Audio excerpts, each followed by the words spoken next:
Aliwahi kutukanwa, kudhalilishwa na hata familia yake kushambuliwa kwa sababu ya soka, lakini mwamuzi huyu ndiye aliyekuwa miongoni mwa watu wa kwanza kugundua hatari na kusaidia kuokoa maisha ya Christian Eriksen.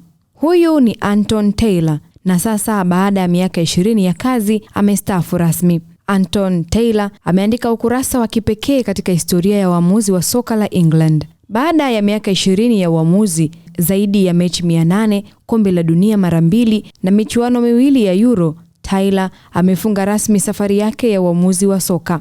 Mchezo wake wa mwisho ulikuwa Hispania dhidi ya Ureno kwenye kombe la dunia. Lakini nyuma ya safari yake kuna tukio moja ambalo linamtofautisha na waamuzi wengine. Kabla hajawa mwamuzi wa kulipwa, Taylor alikuwa afisa wa gereza jijini Manchester. Kazi hiyo ilimzoesha kukabiliana na mazingira yenye presha na dharura za kiafya. Na uzoefu huo ulionekana siku ambayo Christian Eriksen alianguka ghafla uwanjani kwenye Euro. Wakati mashabiki wengi walikuwa bado hawajaelewa kilichotokea, Taylor alisimamisha mchezo na kuwaita haraka wahudumu wa afya. UEFA ilimsifu kwa namna alivyoshughulikia tukio hilo, lakini Taylor hakujipa sifa.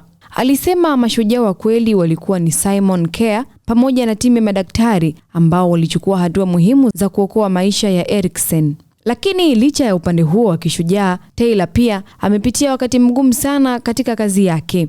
Baada ya fainali ya Europa League mjini Budapest, Jose Mourinho alimshambulia hadharani na baadaye mashabiki wa Roma walimzingira Taylor pamoja na familia yake kwenye uwanja wa ndege. Hata kiti kilirushwa kuelekea alipokuwa. Hakukata tamaa. Aliendelea kuchezesha soka kwa miaka mingine 3 na pia akaanza kusukuma kampeni ya kuwekwa kwa defibrillators katika vilabu vya soka vya ngazi za nchi. Vifaa ambavyo vinaweza kukaa ukutani bila kutumika kwa miaka mingi, lakini siku moja vinaweza kuwa tofauti kati ya maisha na kifo. Kwa hiyo Anton Taylor anaondoka kwenye uamuzi akiwa na historia ya miaka 20. Alikosolewa, alitukanwa na kuvumilia presha kubwa, lakini pia alikumbukwa kwa hatua yake ya haraka iliyosaidia wakati maisha ya mchezaji yalipokuwa hatarini. Hii ni ITV Sports. Mimi ni Gladness Joseph.